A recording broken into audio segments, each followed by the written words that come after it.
Thanks for joining us on Chicago Tonight, Black Voices. I'm Brandis Friedman. On the show tonight, I wasn't responding to the morphine. I was in incredible pain.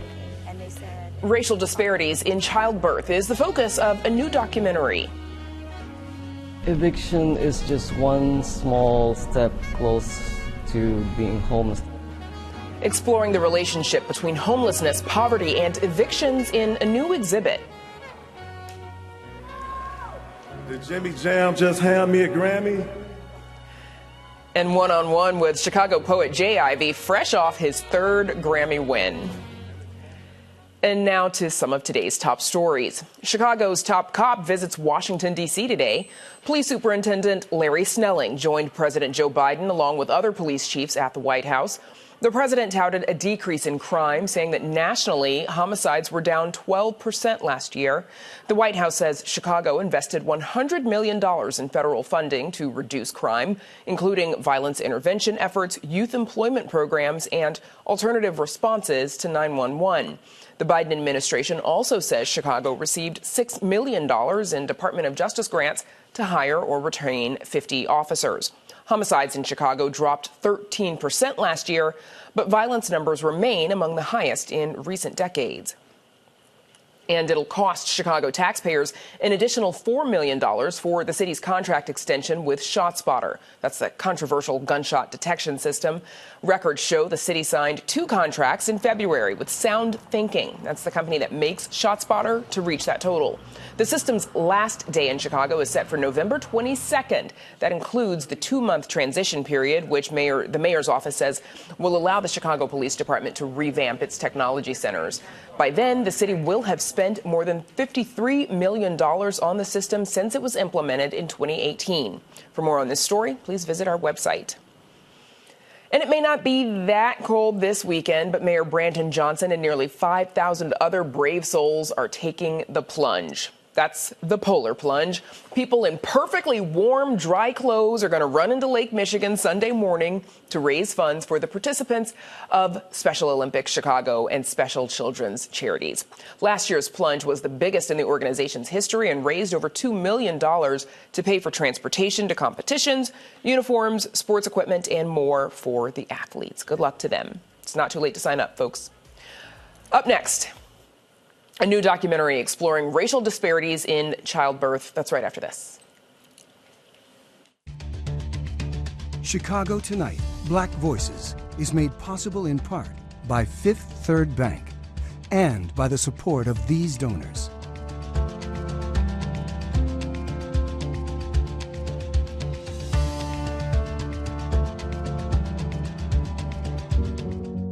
At Fifth Third, we believe when diverse voices are heard and empowered, communities are made stronger, lives are made better, and the future holds greater promise for all. That's why we're proud to support Chicago Tonight, Black Voices. Together, we can make a difference. Together, we can drive change. Okay. Black women are twice as likely as white women to die from a pregnancy-related condition. That's according to last year's maternal mortality in Illinois report, which also found 91% of those deaths were preventable. The new documentary, The Fight for Black Lives, chronicles the stories of black mothers who faced racial inequities in the healthcare system. It comes as Governor J.B. Pritzker proposes $4 million in his new budget aimed at tackling the issue. Joining us now with more are Sherry Keels, a professor at the University of Chicago and director of The Fight for Black Lives, and Dr. Samir Vora, the director of the Illinois Department of Public Health. Welcome back, Dr. Vora. Thank you for joining us, Sherry. Tell us about how your work, your research as a professor, led you to create this documentary. Right. So, first of all, thank you very much for having me here to be able to talk about this. This is essentially the reason why I created this documentary, because if I wrote a research article on it, no one would be reading it, we wouldn't be talking about it. But we've known for a very long time that there are these disparities and that they're large and they have meaningful effects on the lives of the women, on the lives of children who might be growing up without their mothers if they pass away during childbirth. And essentially during the pandemic, there was a spike, an increase in, as you noted, 91% of these deaths are preventable. there was a spike in these preventable deaths because of all of the collateral effects of the pandemic. And the way that we were talking about them in the public media was still as if it was health behavior choices and decisions and things that, women could be healthier if they did this or if they did that. And those things are important, but when we look at the gaps, the racial gaps, it's because of our systems and our structures. It's because Black women have to deal with so much stress throughout their life course that when they do become pregnant, their bodies are more likely to be worn down, which is called weathering. And that matters. That's not a health choice behavior. It's also issues of access to health insurance. If I'm a Black woman and maybe I'm more likely to be a single mother, it means I'm going to have to work longer right up to my pregnancy, and I'm going to have to get back to work right after that delivery in order to maintain that health insurance. And we know that return to work very quickly. There are other complications, and I just learned a word here, weathering. And I want to get to Dr. Vora in just a second, but we mentioned the documentary, and I know that it has been playing at some film festivals. All of your experts in the documentary are women of color. Yes. That was clearly important to you. Yes, Tell me why. It was. I love watching documentaries myself. And even when those documentaries are talking about racial issues, when they're talking about issues of inequality, economic, and all of those things, most of the experts are still white. And so it just gave me the freedom when I was doing this documentary to make sure that this was not only talking about Black problems, but celebrating Black experts. All of these women that are my experts, they are at the top of their field. So they're not only talking about it from a research perspective, they're talking about it from a personal perspective. This matters to them. They are not only doing the research, they're doing the work in their communities to create change. And I just wanted to be able to show just that we have all of this Black excellence, and this this knowledge and yes. folks who are doing the work. Dr. Vora, the governor's budget proposal, it includes $23 million to advance birth equity. And of course, there's birth equity, and then there's some other steps that money that's appropriated or that is proposed for children, a diapering program, home visiting. Give us a sense of what the governor is proposing and what that would look like for women and children. Well, I want to applaud the governor and his leadership on elevating this important issue and really putting in the efforts to address these gaps. As you mentioned, $23 million, $4 million to the Illinois Department of Public Health to think about a cross-government action plan to help address these disparities, as well as provide birth equity resource grants to community-based providers to really think about this as a community-driven issue. The governor is also proposing $12 million to establish a child tax credit program targeted for low-income families with children under 3. Another $5 million to increase the Department on Human Services home visiting program. We know how important home visiting models are around the birth of a child and the first year after birth, as well as a pilot program to invest in getting the critical need of diapers to individuals and families. And then finally, $1 million increase in the Illinois Reproductive Health Facilities Grant administered by the Department of Commerce and Economic Opportunity. All of those combined to really make an effort and show the commitment from the governor and the entire administration around improving maternal health outcomes for those moms as well as their children, really at the core of public health and improving the health of communities. So the documentary, it recounts the stories of multiple Black women who had painful or harmful experiences through their pregnancy, childbirth, general gynecological care. Here is a moment from that film. So they gave me morphine, and after like 2 hours, I wasn't responding to the morphine. I was in incredible pain, and they said it would probably be time for an early epidural. It took probably another like 10 hours before I got that. And so they said, well, the baby's not in distress, so let's wait. Let's wait for you to dilate a little bit more. We waited for hours, turned into days. That woman in the documentary, in the film, she goes on to say that a white friend who was in a similar situation did not have to wait quite as long, and she was delivered much sooner. What does this and maybe some other moments in the film tell you about how black women are perceived and treated in the medical industry? Yes, well, some of the things that we know are that still persist today that unfortunately is still implicitly taught in medical school, that black people are much more tolerant to pain, that also ideas that darker skin is tougher and so it can handle more in this process.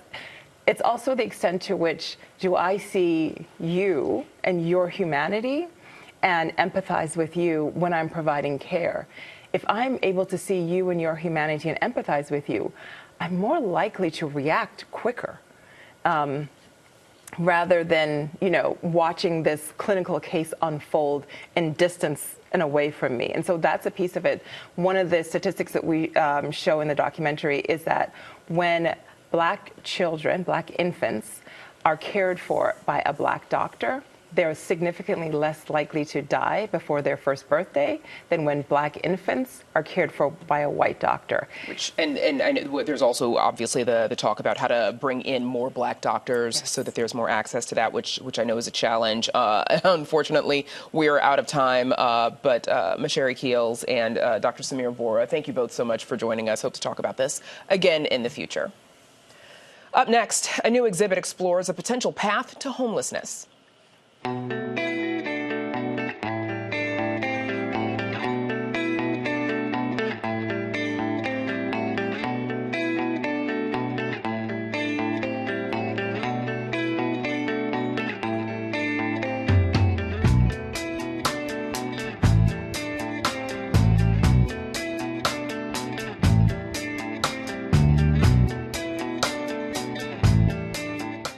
The recent migrant crisis has shone a light on a problem that already existed in Chicago: homelessness. Several factors can lead to not having a home, but for some, it happens after an eviction. A new exhibit works to explain the relationships between eviction, homelessness, and poverty with help from those who know it best. It's based on the Pulitzer Prize-winning book Evicted by Princeton sociologist Matthew Desmond. As part of WTTW's ongoing initiative, Firsthand Homeless, here's a tour. My name is Rosemary, and I was 14 when I was evicted from my home. It's this video that James Lee Williams says he finds especially moving. It's touching. It's about a person that's really pouring out her heart that she lost everything. The video plays as part of an exhibit called Evicted, based on the Pulitzer Prize-winning book by Professor Matthew Desmond. Williams can relate because he's experienced it too. I lost everything, due to the fact that I was ran over by a car and it just went downhill. The position where the job that I had doing construction, they said I could no longer work there because I got pins and screws in my leg. My money ran out. You know what I'm saying? I wasn't getting no check. Yeah, I was evicted. Williams says he's still homeless, couch surfing with friends and family, while maintaining a picture-perfect exterior. I just played a role with people like, I still stay here in this house right here, you know what I'm saying, like that. And all alone, I don't stay there in that house. All alone, I'm staying here, you know what I'm saying. In the summertime, I might sleep in my car some days, you know what I'm saying. In the summertime, I might go to the hotel. The role Williams plays here at the National Public Housing Museum is educator, helping visitors better understand the impact of eviction on those who experience it. I didn't pay rent for a couple of months, and then they came and got me. They said I got to go. And most of my stuff got destroyed, you know what I'm saying. I got most of my stuff, and then I started putting all my stuff in the storage. I still got stuff in my storage now. I got stuff at my mom's house. I got stuff at my auntie house. I got stuff at my cousin's house. I got stuff at friend's house. You know what I'm saying? Stuff is everywhere. Part of the exhibit includes this sculptural piece containing the items that make a home tossed onto the street. Where so suddenly all of their most precious family objects are sort of ripped out of their home, bound up, And then in the United States, what happens is there's often predatory moving companies that come, take the objects and put them into a storage facility, and then unless the family has enough money, they'll never get their objects back. And so all throughout the nation, there are these warehouses just filled with people's most precious objects. The exhibit relies on educators like Williams and Efren Pederis, who's also homeless, but it also uses numbers. The goal is to illuminate the harsh reality of evictions for low-income renters. In Chicago alone, last year we had, over 24,000 sort of evictions. And so we're up there as a city. The numbers also show the disproportional impact on Black residents, especially women. As we lock Black men up, Black women are locked out. And so really you see that Black women are most at the risk for eviction in the United States. Though Blacks make up only 18.6% of renters, they account for 43% of those who are evicted. For Black women with children, the eviction filing rate was 28.4% compared to the overall filing rate for adults with children at 10.4%. Research shows that in the U.S., 7.6 million people were threatened with eviction each year between 2007 and 2016. Nearly 3 million of them were children. Some people might think, people who are evicted don't have jobs. But actually, we have people who are working with us who are hustling, and they actually have 3 jobs, but because of the housing affordability crisis, still can't afford to actually live somewhere. Pederis says he works, but isn't paid enough to afford rent. Sometimes he stays with friends, but mostly he sleeps outside. First, I was just staying by the train, mostly. Not the safest place. I've been robbed twice, been assaulted twice. He says he's never been evicted, but knows the pain. I'd like for people to empathize with people who lost their homes, being evicted and such, because when you lose your home, you lost your private space. You lose your space where you can be safe, where you can be yourself. It's hard to find another place like that. James Lee Williams says it's enough to make him consider his old ways. Years ago, he was sent to prison for bank robbery. But today, he has a good reason to stay hopeful for a better future. My daughter keeps me out of prison because I want her to have the best. You know what I'm saying? My daughter keeps me out of prison. Pederis, Williams, and other educators for the exhibit are participants with Red Line Service, an organization that provides support for artists who are or have been homeless. The Evicted exhibit runs through March 10th at the National Public Housing Museum in River North. Up next, Chicago poet Jay Ivey joins us to talk about his latest Grammy win. But first, a look at the weather.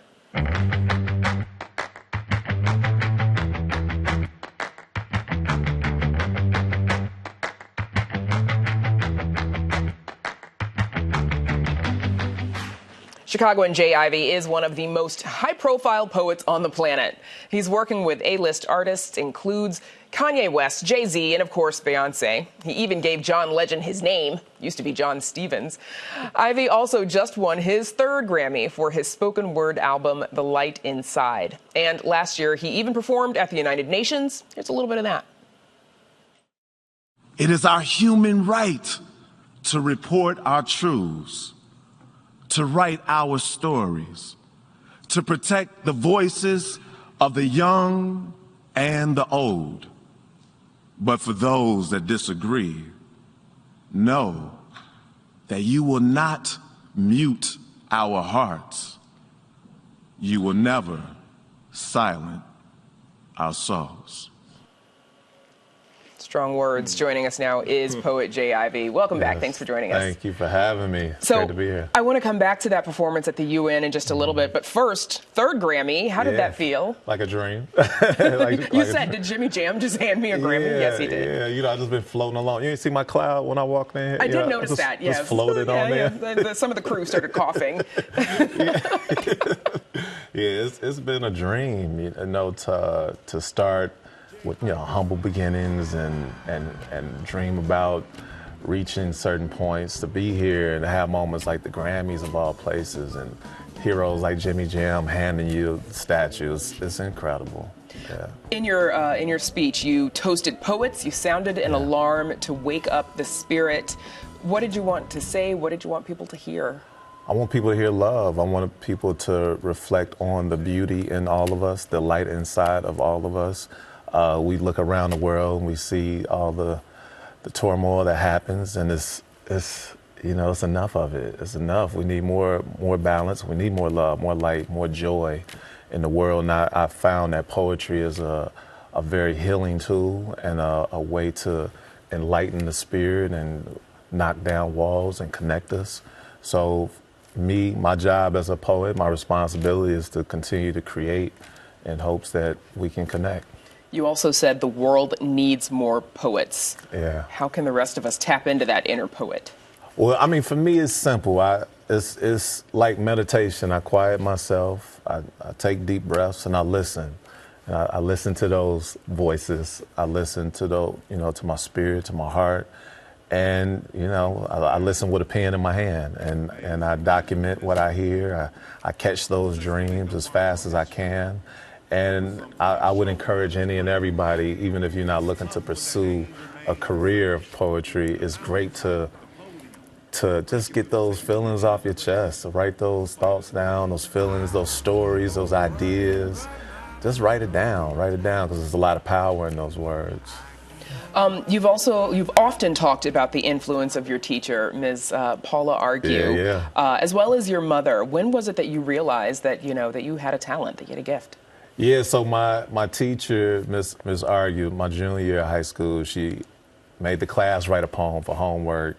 And then the next day she surprises everyone, makes everybody read their poem in front of the class. I was shy, low self-esteem, lack confidence. So I read this poem afterwards. She gives me an A. I wasn't getting any A's or B's. So I was like, I can't wait to show my mama this. I got that A. Yeah, and then she was like, you have a nice speaking voice. And no one ever told me that. I never even paid attention to my voice as an instrument or a tool, and she made me do this show. The first show I ever did, I got a standing ovation and life immediately changed. And meanwhile, my mother was a supervisor at her dialysis unit. She's a retired nurse.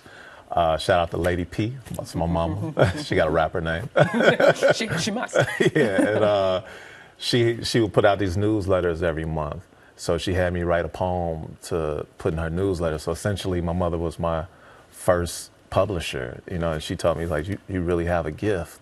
And that was my first time hearing that. And, you still have, it takes time to build that confidence and know that you have something special. But it was enough to know I had purpose, and it was enough, and that purpose was my North Star. I knew I loved the feeling I was getting from writing, from being on stage, from the sharing, and I just kept pursuing that feeling. And eventually I was like, yeah, this is it. This is where you are. And of course, your story about Miss Argue also is sort of another one of those examples of the power and the impact of a good teacher. Yeah. Because we might not be here had she not inspired you at the time. When you're working, when you're writing, do you ever have sort of a clear idea of what stories you want to tell, or is it all just kind of dependent on like sort of what's on your mind? It's both. It's both. Sometimes it's just being free, and sometimes thoughts just come to me. A line may just pop in my head, and I'll write that down, and that line may end up being the hook for the entire piece.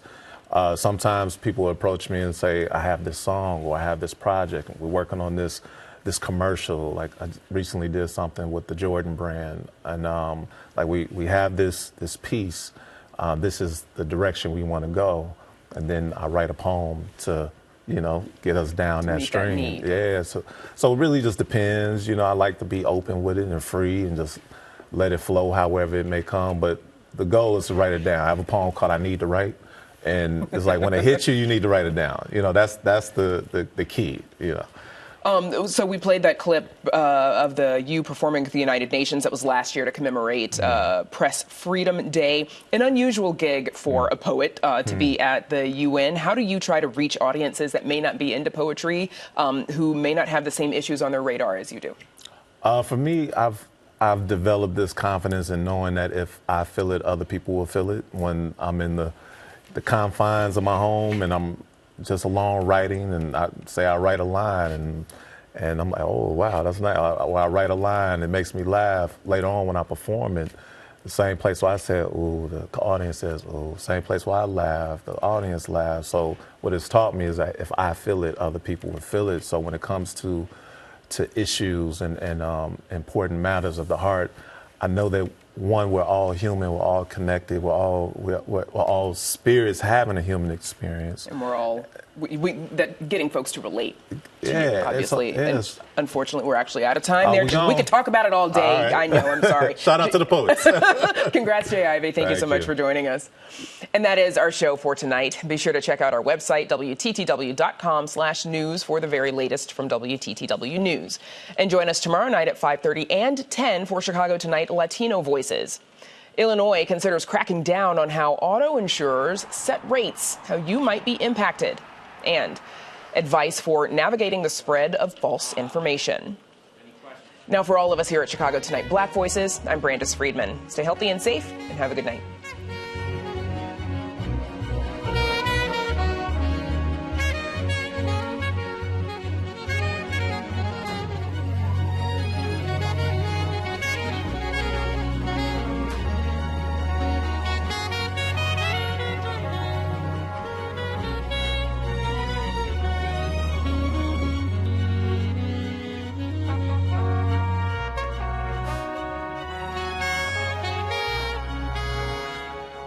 Closed captioning is made possible by Robert A. Clifford and Clifford Law Offices, a personal injury law firm committed to giving back to the community through law and philanthropy.